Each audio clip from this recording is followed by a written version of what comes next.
Good morning, dear children. Today we are going to begin with the chapter Electrochemistry. This chapter is the second chapter of physical chemistry. In class 12, you'll see that you will be having two volumes of book. First volume will have physical chemistry and inorganic chemistry, and the second volume of the book will have organic chemistry. So today we are beginning with this chapter. This chapter is very important for your exams also. So let's begin with the introduction part. Electrochemistry. What do we understand by this electrochemistry term?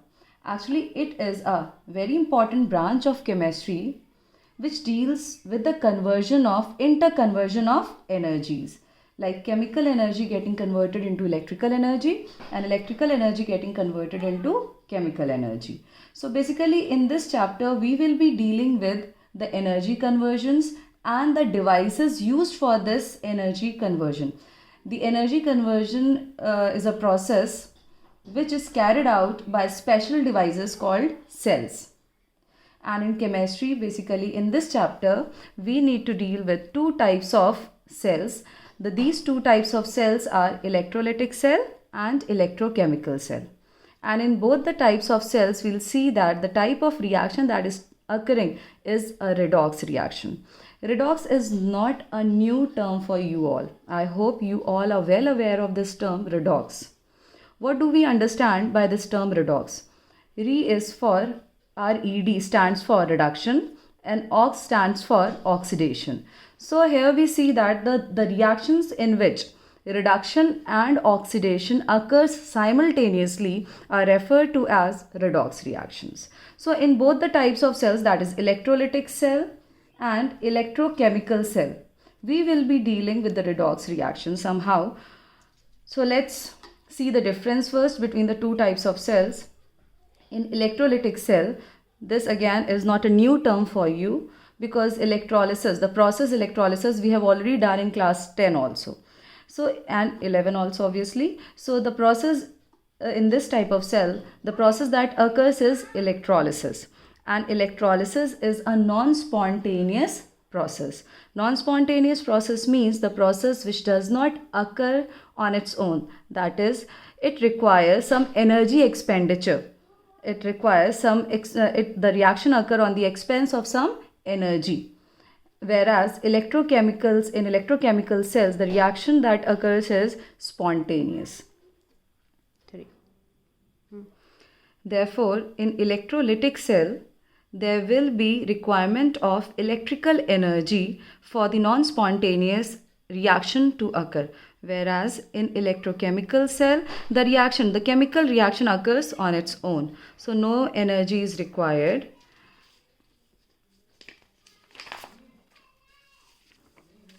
Then we see that in electrochemical cell, the chemical reaction that occurs gets converted into chemical energy. Therefore, in summary, we can say that electrical energy is getting converted into chemical energy.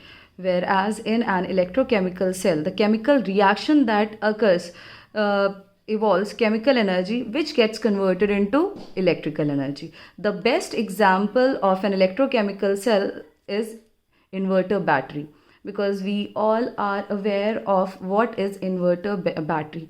As soon as the power is off in your home or in your house, what happens? Some chemical reaction occurs in the battery, due to which immediately we see that there is power supply in our home. And how this happens, how this is occurring, we are not providing any external energy, we are not providing any external source of energy. It is occurring on its own. That is, the chemical stored in that battery, basically the chemical stored in that battery is some acid. It can be HCl, H2SO4. That acid reacts chemically, which further produces electrical energy. We will be dealing with the types of cells later on in detail. Whereas in an electrolytic cell, we know that there is a container where we put two electrodes, anode and cathode, and then we connect it to an external source of battery, due to which a chemical reaction is driven, and that chemical reaction produces chemical energy. So these are the basic difference between an electrolytic cell and an electrochemical cell. For example, we have already done the electrolysis of NaOH, NaCl, Na2CO3, etc. So first of all, I'm beginning with the electrochemical cell. This type of cell, this is very important for your boards also. You need to do this quite sincerely. You need to do this properly, because every year you'll get the question, you are getting the question from this topic. So children, pay attention to this topic. And also the difference between the electrochemical cell and electrolytic cell has also been asked for in boards. So please pay attention to these topics. So what is an electrochemical cell? We have already done this. Electrochemical cell, the cell that converts the energy of a chemical reaction into electrical energy. This is how an electrochemical cell is defined. This we have already done in this differentiation part. Now let's come to a very important part of electrochemical cell, that is the construction part. This diagram shows an electrochemical cell. As you can see, there are two chambers, there are two vessels kept for the construction of this electrochemical cell. One cell has a rod which is made up of zinc, and another another chamber has a rod which is made up of copper. These two act as electrode. One will act as anode and the other will act as cathode. Now these two are connected to the ammeter. Ammeter, what is ammeter? You all know, you must have done it in physics also. Ammeter is a device which tells us about the magnitude of current. Now these two chambers have a zinc rod and copper rod separately placed in two separate chambers. So to complete this cell, this chamber is filled with the aqueous solution of salt of zinc only. Whatever electrode we use the aqueous solution of salt of the same metal. Similarly, this side also we will use some aqueous solution of salt, some salt of copper. So here we are taking the most common salt of zinc, that is zinc sulfate, and here we are taking a common salt of copper, that is copper sulfate. And both are having the same concentration, almost 1 molar aqueous solution of zinc sulfate and 1 molar aqueous solution of copper sulfate. Now this completes the external circuit of the cell. Now to complete the internal circuit of the cell, we use a U-shaped tube which is filled with some electrolyte, and this U-shaped tube is known as salt bridge. This salt bridge actually is used to complete the internal circuit of an electrochemical cell. So I hope this figure is clear to you. I repeat again, it contains two chambers. One chamber has a metal rod and the salt solution of the same metal. Another chamber has a metal rod and the salt solution of the same metal. Then the two rods are connected externally with the help of ammeter, and then internally the circuit is completed with the help of a U-shaped tube which is known as salt bridge. Now how come the reaction taking place inside this is a redox reaction? Let's see this. Now see, zinc is reacting with copper sulfate solution and it is getting converted into zinc sulfate plus copper metal. Since zinc is more reactive than copper, zinc will be able to displace copper from its salt and will form zinc sulfate and copper. Reactivity series we have done in class 10 and in 11 also. So you all are aware that which metal is more reactive and which metal is less reactive. So obviously the more reactive metal will displace the less reactive metal from its salt. Let's see the oxidation state. Zinc, it is an uncombined state, so the oxidation state of zinc will be 0. And in this side, product side, zinc is in the form of salt, the oxidation of zinc will be +2. Here copper sulfate, in copper sulfate, copper will have oxidation state of +2, and in this side, product side, again it is in an uncombined state, so the oxidation state of copper will be 0. So the oxidation state of zinc is getting converted from 0 to +2, which indicates that the oxidation of zinc is taking place, whereas the oxidation state of copper is getting converted from +2 to 0, which indicates the reduction is taking place, because oxidation means increase in positive charge and reduction means decrease in positive charge. So +2 to 0 is decrease in positive charge and 0 to +2 is increase in positive charge. So this justifies that the reaction that is occurring in the salt bridge is a redox reaction. Now let's see the two separate reactions, how it occurs. Anode. What reaction is occurring at anode? Oxidation always occurs at anode. Now how is this reaction occurring? Zinc is losing 2 electrons and is getting converted into Zn2+.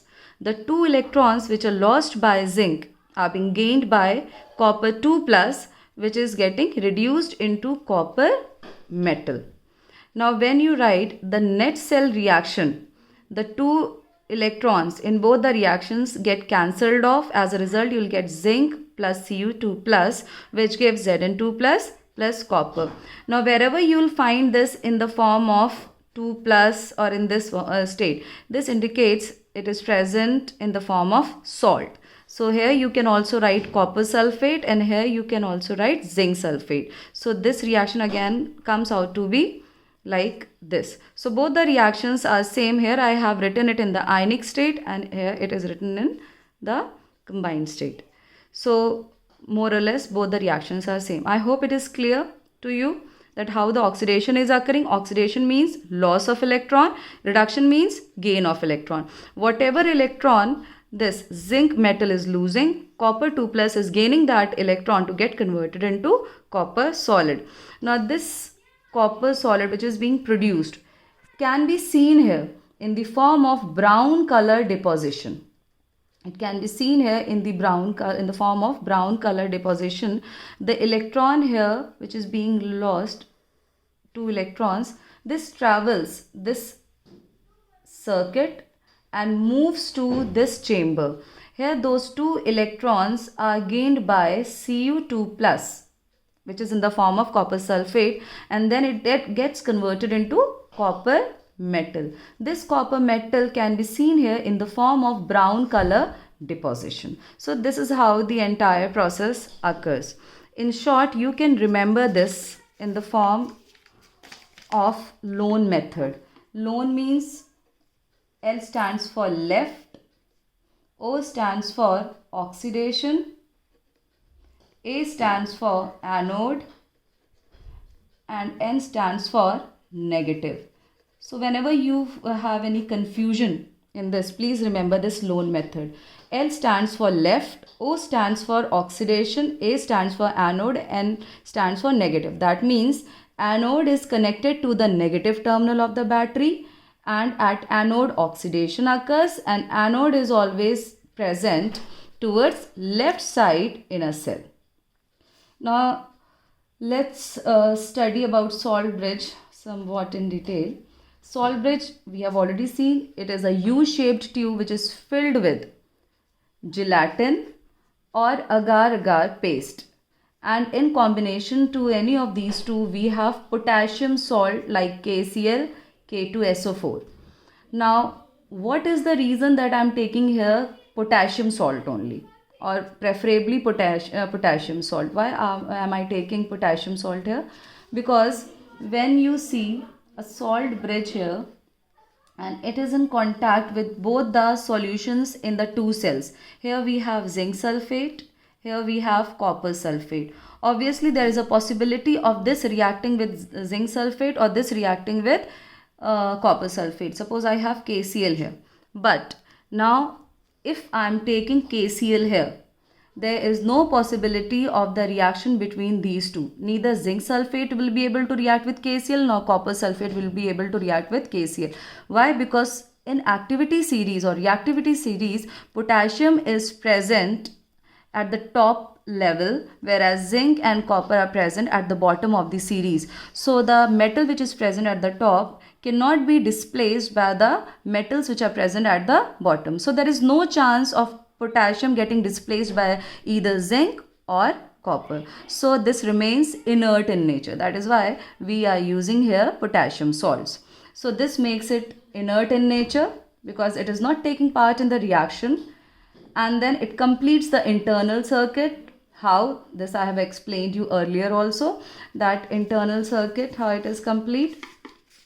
It is completing the internal circuit. You can see that externally the electron are flowing like this, but internally there should be some pathway to interconnect the two cells, and to complete this this connection we use salt bridge. So in this way salt bridge is helping the electrochemical cell to get connected internally.